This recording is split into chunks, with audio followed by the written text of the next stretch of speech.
আসসালামু আলাইকুম।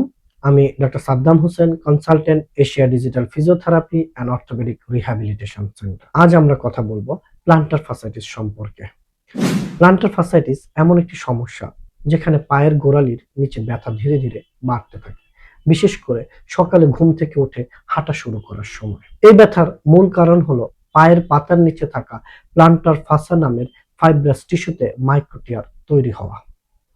অনেকে ভাবেন শুধু বেশি হাঁটা বা দাঁড়িয়ে থাকলে এ সমস্যা হয়। বাস্তবে ভুল ফুটওয়্যার ব্যবহার, হঠাৎ ওজন বেড়ে যাওয়া, ফ্ল্যাট ফুট থাকা অথবা কাপ মাসল টাইট থাকলেও প্লান্টার ফাসাইটিস হতে পারে। এই সমস্যার স্থায়ী সমাধান হলো evidence base proper physiotherapy treatment. ফিজিওথেরাপিতে পেন কন্ট্রোলের পাশাপাশি soft tissue healing, movement improvement আর ফুট অ্যালাইনমেন্ট ঠিক করা হয়। হিল পেন অবহেলা করবেন না। শুরুতে ফিজিওথেরাপি ট্রিটমেন্ট নিলে খুব তাড়াতাড়ি সুস্থ হওয়া সম্ভব।